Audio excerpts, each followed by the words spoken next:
Nagulat din si Yung Che nang malaman niyang apo pala sa tuhod ni Chao Benben si Chao Ji.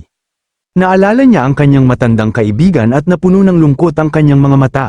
Lahat ng taong kilala niya noon ay pinatay ni Luo Wei. Bago pa siya makapagtanong pa tungkol kay Chao Benben, iniwas ni Chao Ji ang kanyang tingin. Sinabi nitong hindi na kailangang pag-usapan pa ang tungkol sa kanyang ninuno. Dagdag pa niya, kung ayaw sagutin ni Yung Che ang kanyang tanong ay wala naman itong obligasyong magsalita, hindi na sana siya nito kailangang ipahiya. Nalito si Yung Che dahil hindi niya maintindihan kung ano ang ibig nitong sabihin. Ipinaliwanag ni Chao Ji na matagal na palang itinatago ni Yung Che ang tunay nitong lakas. Pagkatapos ay sinabi niyang mas mabuting bumalik na sila sa paaralan. Kinabukasan kasi ay bibisita ang buong klase sa Modern History Memorial Hall, at mapapansin sila kapag lumiban. Dahil dito nakaramdam si Yung Che ng pagkabahala sa kanyang sitwasyon. Sumang-ayon siyang bumalik, ngunit alam niyang hindi pa niya maaaring ibunyag ang kanyang tunay na pagkakakilanlan. Kapag masyadong nag-imbestiga si Chao Ji, maaari siyang paghinalaan. Habang naglalakad, naalala niya ang Modern History Memorial Hall, doon marahil nakatala ang lahat ng nangyari matapos ang kanyang kamatayan. Kinabukasan ay sumakay sila ng subway patungo sa paaralan. Punong-puno ng pananabik ang mga estudyante habang tahimik lang si Chao Ji na naiilang sa mga nangyari. Napansin ito ni Yung Che at napaisip na talagang lumipas na ang panahon. Tumingin siya sa labas at nakita niya na malaki na ang ipinagbago ng mundo sa loob ng maraming taong wala siya. Hindi siya makapaniwalang ginagamit na ngayon ang mga materyales mula sa mga dungeon bilang pinagkukunan ng enerhiya ng iba't ibang sasakyan. Marami rin siyang nakitang teknolohiyang noon ay sa loob lamang ng dungeon niya nakita. Binuksan niya ang kanyang system inventory, naisip niya kung ang mga item lamang ba na nalaglag mula sa mga halimaw ang maaaring mailabas sa dungeon. Isinuot niya ang Chimera Bone Ring, isa itong level 14 ring na ginawa mula sa tadyang ng Dungeon Lord na Battlefield Chimera, may kakayahan itong magdugtong ng isang bahagi ng katawan ng Chimera sa nagsusuot nito. Pagkatapos ay inilabas niya ang Robust Physics Skill Book, isa itong excellent quality passive skill na maaaring matutunan ng anumang class. Napansin niyang ang mga kagamitan at skill book ay maaaring ilabas mula sa inventory at ipagbili sa labas ng dungeon. Natutunan niya ang Resilient Physics, isa itong permanenteng passive skill na nagpapababa sa matatamong pisikal na pinsala. Napagtanto rin niyang ang mga bagay na hindi may lalagay sa inventory ay dapat nawawala kasabay ng paglaho ng dungeon matapos mapatay ang Dungeon Lord. Nalito siya. Hindi niya alam kung ano talaga ang nangyari sa mundo matapos siyang mamatay. Hindi nagtagal ay nakarating sila sa Modern History Memorial Hall. Ang unang bumungad sa kanya ay ang napakalaking estatwa ni Luo Wei. Nakasaad dito na siya ang pinakamataas na pinuno ng kaharian at ang emperador na nagwakas sa mga sakuna ng dungeon. Sinimulan ng guro ang paglilibot ng klase, ipinaliwanag nitong mahigit 50 taon na ang nakalipas, ang lugar na iyon ang naging larangan ng isang tanyag na rebelyon. Noon ay labis na pinahihirapan ng mga dungeon ang sangkatauhan. Lalo pang lumala ang sitwasyon nang lumitaw ang pinakanakakatakot na Triple S rank dungeon. Dahil dito ang lahat ay namuhay ng takot. Ayon sa guro, personal na pinangunahan ni Haring Luo Wei ang hukbo upang lusubin ito. Bagamat napakalaki ng kanilang naging casualty, nagtagumpay pa rin umano silang masakop ang dungeon. Binanggit ng guro, ngunit pagkatapos noon ay hinarap nila ang isang matagal ng planadong paghihimagsik, at ang pangunahing salarin gaya ng alam nilang lahat. Ayon sa kasaysayan, ang utak ng rebelyong iyon ay walang iba kundi si Yung Che. Nang marinig iyon ay nagngit-ngit siya sa galit. Isang taong lubos na pinagkatiwalaan ng hari ngunit kalaunan ay naging isang taksil habang tahimik siyang nakatayo sa larawan ni Haring Luo Wei. Alam niyang kasinungalingan ang lahat ng iyon, sila ang tunay na lumusob at sumakop sa Triple S rank dungeon, sila rin ang mga tunay na tinambangan. Mahigpit na ikinuyong ng guro ang kanyang kamao habang sinasabing imposibleng masukat ang sakit ng pagtataksil. Ngunit ayon sa kanya, nalampasan yun ng hari sa pamamagitan ng kanyang tapang at dugo. Sa tulong umano ng bayaning si Ding Kun, matagumpay nitong nasugpo ang rebelyon. Napuno ng pagtataka si Yung Che nang marinig ang pangalang yon. Hindi niya maalalang may ganoong tao noong panahon niya habang napalingon siya. Sa sandaling yun ay nakita niya ang mga bully na dati siyang pinahirapan sa lawa, labis ding nagulat ang mga ito nang makitang buhay pa siya. Hindi nila maintindihan kung paano siya nakaligtas gayong nahila silang dalawa ni Chao Ji papasok sa bagong dungeon. Sinabi ng isa sa kanila na siguradong may isang malakas na eksperto na naglinis ng dungeon, kung hindi, imposibleng matapos iyon ng ganoon kabilis. Ayon sa kanya, napakaswerte nilang nakatagpo ng ganoong tao. Napako ang tingin ni Yun Che sa kanila. Naalala niyang sila ang mga walang awang nagpahirap sa dating may-ari ng kanyang katawan. Samantala, nagsimulang lumapit ang lahat kay Ding Shu upang alamin ang kanyang sinasabi, halos walang makapaniwala sa kanilang naririnig. Nagtaka ang lahat kung totoo ngang nakapasok sila sa isang bagong dungeon. Mas lalo silang nabigla nang malaman na nakaligtas pa sila sa isang sakunang naganap sa loob nito. Inakbayan ni Ding Shu si Chao Ji at sinabi na napakaswerte nila dahil buhay silang nakalabas.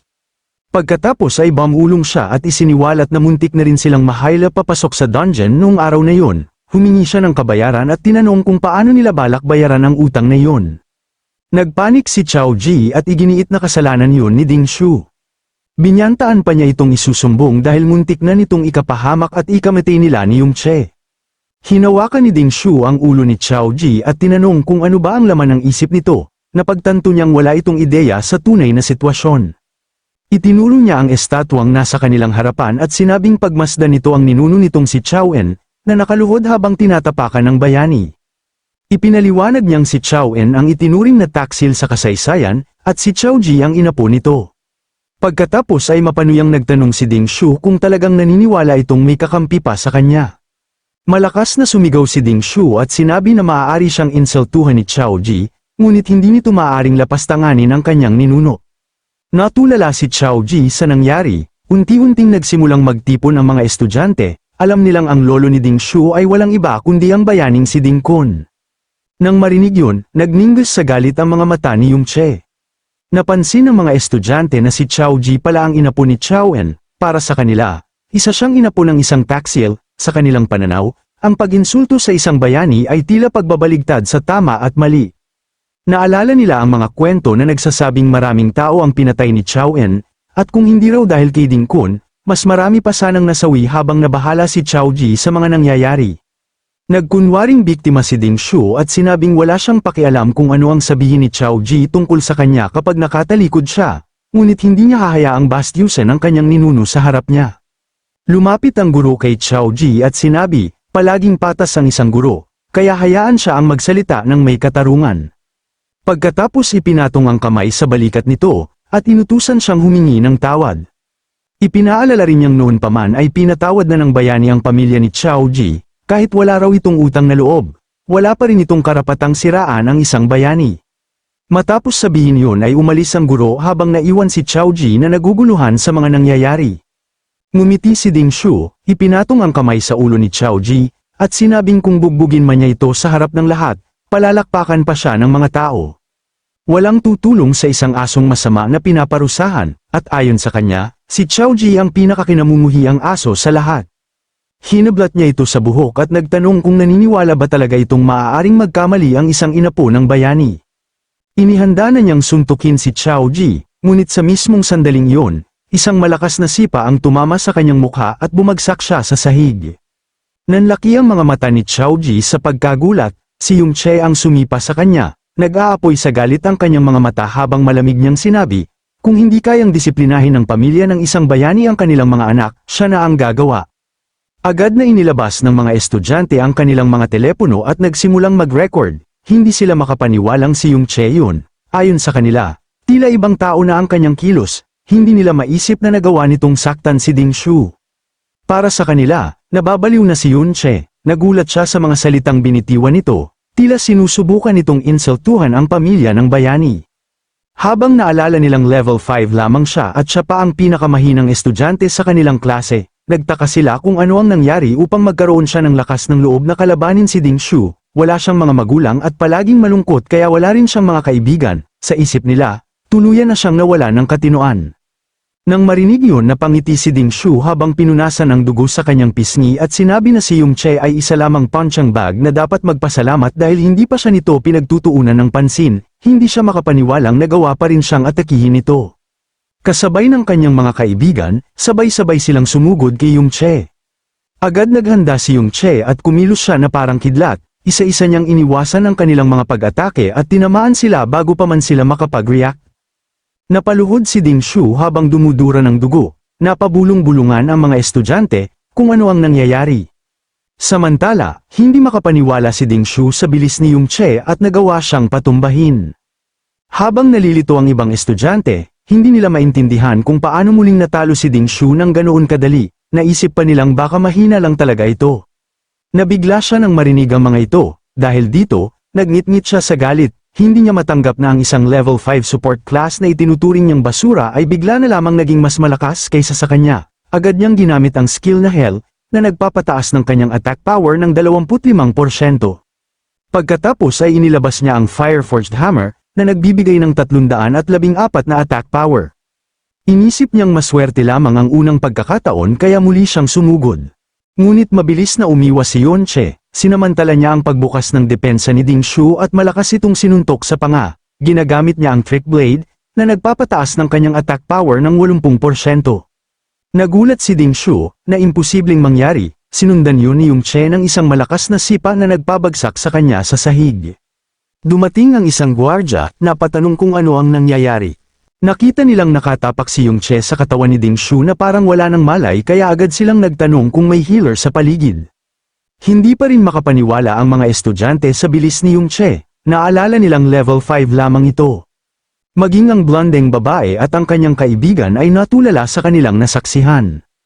Mahigpit na sinabi ng gwardya na ipinagbabawal ang pakikipaglaban sa loob ng Memorial Hall dahil maaaring masira ang mga exhibit, pagkatapos ay hinarap niya ang guro at tinanong kung bakit hindi nito makontrol ang mga estudyante.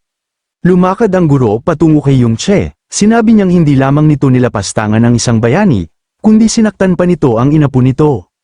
Galit niyang sinabi, wala nang hiya si Yung Che habang hinugot niya ang kanyang espada. Dahil dito, napako rito ang tingin ni Yung Che, tahimik niyang ginamit ang Chimera Bone Ring, nang hampasin siya ng guro, biglang nabasag ang espada nito sa gitna, nalubos niyang ikinagulat habang natulala ang lahat sa nangyari. Kalmadong nagsalita si Yung Che, sinabi niyang isang tabi muna nila ang usapan kung sino talaga ang walang hiya, itinuro niya na kahit paulit-ulit na sinasabing patas ang guro, si Ding Shu lamang ang pinakinggan nito. Direkta niyang tinanong kung sinusubukan ba nitong makuha ang pabor ng pamilya ni Ding Shu.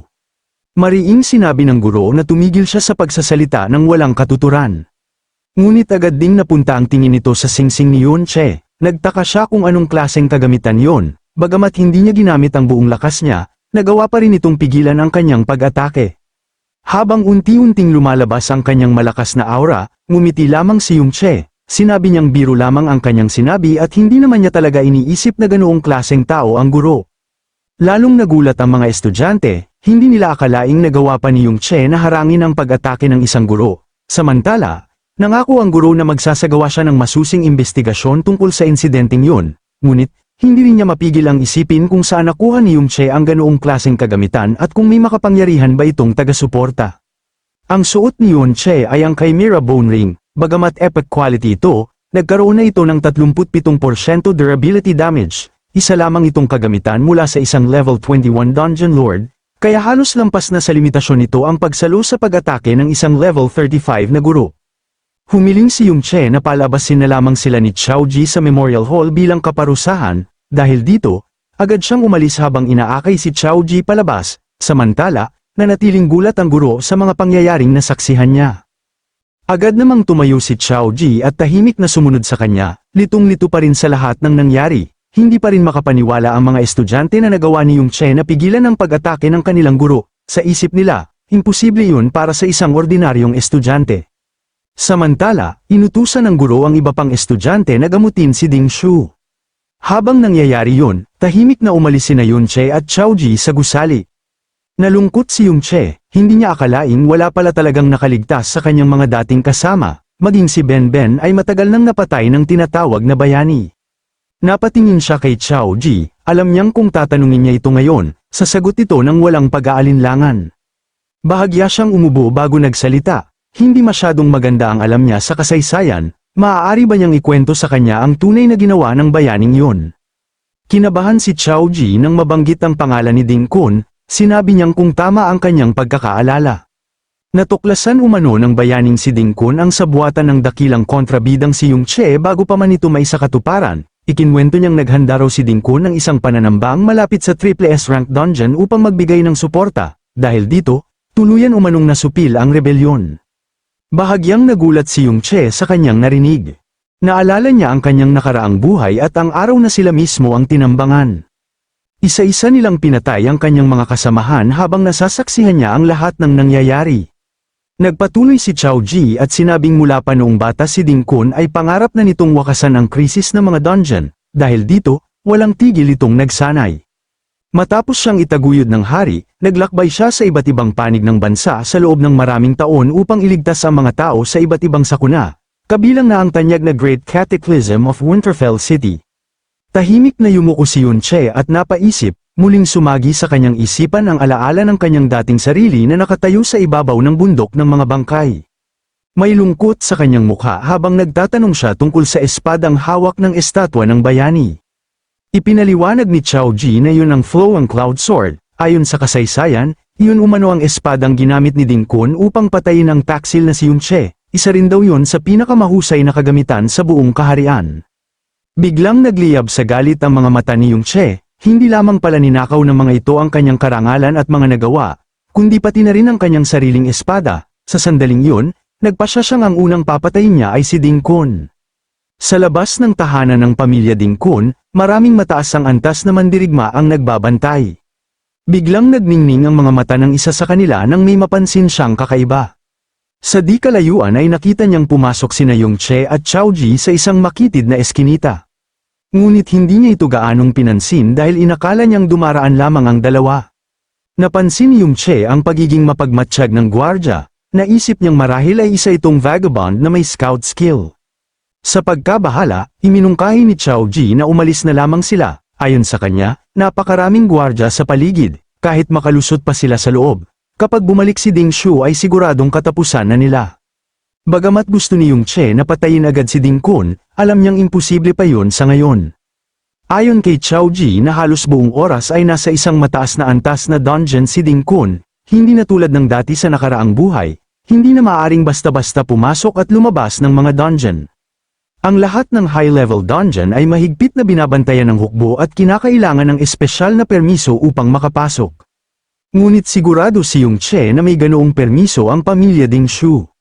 Habang nakatingin sa malaking mansyon, napatanong siya kung bakit kailangan pa nilang magkaroon ng napakaraming gwardya gayong isa lamang sila sa napakaraming sangay ng angkan ni Ding Kun. Ipinaliwanag ni Chao Ji na dahil sila ay mga inapo ng isang bayani, bukod pa roon, mayroon silang sariling dungeon sa loob ng kanilang lupain. Nanlaki ang mga mata ni Yunche, hindi niya akalaing may pribadong dungeon ang isang pamilya. Sinabi ni Chao Ji na matagal nang nabibili at naipagbibili ang mga low-level dungeon sa pribadong sektor. Ngunit ang mga taong walang kapangyarihan o impluensya ay hindi man lamang maaaring mangarap na magkaroon nito. Dahil dito, palaging may kasamang mga gwardya si Ding Shu, maaari siyang pumasok sa kanilang dungeon anumang oras upang mangasaw ng mga halimaw at mag-level up. Samantala, ang mga ordinaryong estudyante tulad nila ay nakakapagpasok lamang sa dungeon sa panahon ng praktikal na klase ng paaralan, kadalasan ay kailangan pa nilang makipag-agawan sa mga halimaw para lamang makakuha ng karanasan. Napagtanto ni Yunche na malaki na talaga ang ipinagbago ng mundong ito. Habang naglalakad, naitanong niya kung hindi ba ibig sabihin nito na habang mas mayaman at makapangyarihan ang isang tao, mas madali rin siyang makakataas ng level. Tumango si Chao Ji bilang pagsang-ayon. Ipinaliwanag niyang ang isang karaniwang tao ay nagtatapos ng pag-aaral sa pagitan ng level 15 hanggang level 20. Pagkatapos nito, karamihan ay wala ng pagkakataong makapasok sa mga dungeon kaya nananatili na lamang sila sa antas na yun habang buhay. Kung makakahanap sila ng trabahong may kaugnayan sa dungeon, gaya ng pagiging menero o ranger sa isang pambansang dungeon, maaari silang umabot sa halos level 30 pagsapit ng kanilang katamtamang edad. Samantalang ang mga gwardya ng pamilya Ding ay may kalamangan dahil malaya silang nakakagamit ng pribadong dungeon ng kanilang pamilya, kaya karamihan sa kanila ay nasa level 30. Upang maabot ang mas mataas na antas, kailangang makapasok ang isang tao sa hukbo o sa isang opisyal na organisasyon gaya ng guild o military academy sa pamamagitan ng pagsusulit ng paaralan, saka lamang sila magkakaroon ng access sa mas mataas na antas na dungeon at patuloy na lalakas. Alam ni Yunche na kung gusto niyang maging mas malakas, napakahalaga ng permit na yun. Muli siyang pinigilan ni Chao Ji, na kailangan na nilang bumalik, sinabi nitong napakalaki ng agwat ng kanilang lakas sa mga gwardya, gaano man siya kahusay, hindi niya kayang talunin ang mga yon. Alam din ni Yunche na kulang pa ang kanyang kasalukuyang lakas upang patayin si Ding Kun, lalo na si Supreme King Luo Wei, na mahigpit na pinuprotektahan ng napakaraming tao. Ngunit alam din niyang ang mga scout skill na karaniwang natututunan sa paligid ng level 30 ay limitado lamang sa maliit na saklaw. Mga kakayahan lamang yun tulad ng Eagle Eye, Enhanced Hearing, o Spirit Summoning, hindi sapat ang mga ito upang bantayan ang buong mansyon sa loob ng 24 na oras. Isa pa, hindi ito isang mapanganib na dungeon kung saan laging nakaalerto ang lahat. Karamihan sa mga gwardya ay naging kampante, kaya para kay Yung Che, sapat na yun upang makalusot. Nagpanik si Chao Ji sa kanyang narinig kung sino ang tamad. Ngunit sa isang mabilis na pagtalon ay nakarating na si Yung Che sa ibabaw ng pader. Sa isip niya, kung ihahambing ito sa halos perpektong pagbabantay sa mga high-level dungeon noong nakaraan niyang buhay, napakadali lamang ng seguridad rito. Muling pinigilan siya ni Chao Ji, ipinaliwanag nitong kapag nahuli sila sa loob ng isang pribadong dungeon, maaari silang patayin at walang sinuman ang mananagot. Biglang hinawakan ni Yung Che ang kwelyo ng kanyang damit. Inangat niya ito at direkta niya itong tinanong, ayaw ba niyang baguhin ang buhay niya? Tahimik na sumagot si Chao Ji, syempre gusto rin niya, ngunit balak niya lamang gawin yun kapag nakapasok na siya sa isang guild. Muling nagtanong si Yung Che, naniniwala ba siya na talagang mababago ng isang guild ang kanyang kapalaran? Tahimik si Chao Ji, bilang apo sa tuhod ng tinaguriang taksil na si Chaoen, na puno ng lungkot ang kanyang mga mata. Dahil dito, hinayla siya ni Yung Che pataas sa pader, pagkatapos ay mariin niyang sinabi, ang kapalaran ng isang tao ay nababago lamang sa kasalukuyan, hindi sa paghihintay sa isang baka sakali na kahit siya mismo ay hindi sigurado. Hindi balak ni Yung Che na palampasin ang dungeon na nasa harapan na niya, ipinaubaya niya kay Chao Ji ang pasya kung susunod ba ito o hindi. Samantala, napaisip si Yung Che kung gagawin kaya ng inapo ang kaparehong pasyang ginawa noon ng kanyang ninuno. Nagsimulang pagpawisan si Chao Ji at maya-maya ay tumayo siya habang sumunod, hindi niya kayang hayaang mag-isa si Yung Che sa mapanganib na lugar na yon, na mamatay na mag-isa. Sinabihan siya ni Yung Che na huwag gumawa ng anumang ingay, inisip niya na walang bakas ng anumang summoning type scouting skill sa lugar. Hinayla ni Yung Che si Chao Ji at sinunod nila ang plano, hanggat tahimik sila, at iiwas sa linya ng paningin ng mga bantay habang tumatalon sila sa ibabaw. At sa tamang pagkakataon, madali silang makakapasok na hindi na mamalayan, samantala hindi naman makapaniwala si Chao Ji na nakapasok sila sa compound ng pamilya Ding. Napako ang atensyon ni Chao Ji sa isang dungeon na nasa ilalim ng lupa. Pagpasok nila sa dungeon, nakita nila ang dalawang halimaw, isang level 6 at isang level 8. Napansin ng ating bida na bahagyang mas mataas ang level ng mga ito kumpara sa naunang dungeon, ngunit mas kaunti ang bilang ng mga halimaw, marahil ay regular na pinapatay ng pamilya Ding ang mga ito. Sinabi ni Yung Che na dalawa lamang ang ordinaryong halimaw at hinikayat si Chao Ji na subukan silang labanan. Hindi napigilan ni Chao Ji ang matakot at tumanggi, sinasabing wala siyang pag-asang talunin ang mga ito.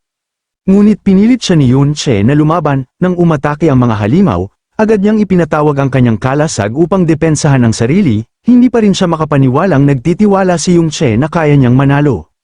Labis siyang kinabahan at naisip niyang hindi na lang sana siya sumama at gusto na lamang niyang umuwi habang patuloy siyang inaatake ng dalawang halimaw. Sinabihan siya ni Yung Che na subukang gumanti, ngunit nagtanong si Chao Ji kung paano siya makakahanap ng pagkakataong umatake. Tiniyak ni Yung Che na binabantayan niya ang lahat at walang masamang mangyayari. Nagpasya si Chao Ji na magtiwala sa kanya, gamit ang kanyang kalasag, sumugod siya sa isang halimaw at nataman niya ito. Ngunit biglang sinubukan siyang atakihin ng isa pa mula sa likuran, mabuti na lamang at mabilis siyang nakaiwas. Tulad ng inaasahan ni Yung Che, napakaganda pala ng talento ni Chao Ji. Ang tunay niyang problema ay ang pagiging sobrang mahiyain at madaling mataranta, kaya palagi na lamang siyang nagtatanggol. Gayunpaman, dahil dito ay napakahusay ng kanyang likas na pakiramdam sa pagtansya ng espasyo at posisyon sa labanan, kahit tila palagi siyang nasa bingit ng panganib, kakaunti lamang ang nababawas sa kanyang kalusugan. Muli siyang umatake sa halimaw, ngunit nabasag ang kanyang kalasag sa maliliit na piraso. Dahil karamihan sa mga tao ay dito na humihinto dahil kulang sila ng lakas na loob, upang hamunin ang kanilang sarili. Sa isang kisap mata, kumilos si Yung Che na parang kidlat at pinatay ang dalawang halimaw, habang iniisip niyang sa wakas ay nagawa na ng kanyang apo sa tuhod ang unang hakbang, ginamit niya ang trick blade, na nagpapataas ng attack ng 70%, at may natitira pa itong 40 segundong bisa. Nagulat si Chao Ji nang mapansing nag-level up siya at umabot na sa level 7. Ipinaliwanag ng ating bida na ang karanasan o EXP ay ibinibigay batay sa naging ambag sa labanan. Kung hindi niya mapapahina ang mga halimaw, kakaunti lamang ang matatanggap niyang EXP kahit siya pa ang pumatay sa mga ito. Pagkatapos ay inilabas ni Yung Che ang Crescent Full Bone Blade, isang sandatang nabuo mula sa pinagsama-samang puot sa isang buto ng binti. Pinapataas nito ang kanyang attack ng 62 puntos at spiritual attack ng 11 puntos. Napansin ni Yung Che na napakabilis at maliksi ng galaw ni Xiao Ji, kaya tinanong niya kung paano nito ipinamahagi ang kanyang attribute points. Inamin niya na maliban sa spirit, halos pantay-pantay ang pagdaragdag niya ng puntos sa iba pang attributes. Naalala ni Yung Che na ang mga Shield Bearer ay karaniwang hindi naglalagay ng puntos sa agility. Ipinaliwanag ni Xiao Ji na kung hindi niya yun gagawin, mahihirapan siyang makahanap ng team sa paaralan. Walang gustong magsama ng mabagal na tank dahil pagdating niya, napatay na ng iba ang lahat ng halimaw. Napabuntong hininga si Yung Che at sinabi na kailangan niyang mag-isip para sa pangmatagalan. Ipinaliwanag niya na ang mga advanced class promotion pagdating ng level 60 ay may mahigpit na requirement sa attributes. Halimbawa, ang Bastion Fortress class ay nangangailangan ng 60 stamina at 70 defense, kaya hindi maaaring basta na lamang maglagay ng attribute points kung saan-saan. Sinabi ni Xiao Ji na ang pinakamataas na level na karaniwang naabot ng ordinaryong tao ay nasa level 40 pataas lamang. Hindi niya maintindihan kung bakit iniisip agad ni Yung Che ang level 60, gayong yon ay antas na ng S-rank. Ngumiti si Yung Che, ipinatong ang kanyang kamay sa balikat ni Xiao Ji, at sinabi na mula ngayon, maaari na siyang magsimulang mangarap ng S-rank, o maging ng mga antas na higit pa rito. Nang marinig ito kumislap ang mga mata ni Xiao Ji sa pag-asa. Samantala inisip naman ni Yung Che, kailangan na rin niyang pag-isipan ang sarili niyang class advancement, napagtanto niya na ang kanyang support class ay muling nabuhay lamang dahil sa nakatagong skill na Mirror World. Kung walang mangyayaring kakaiba, malamang ay lilipat siya sa ibang klase. Ngunit bigla siyang natigilan, nakita niya ang isang kamanghamanghang bagay, maaaring i-level up ang Mirror World, kapag natugunan niya ang mga bagay na ito.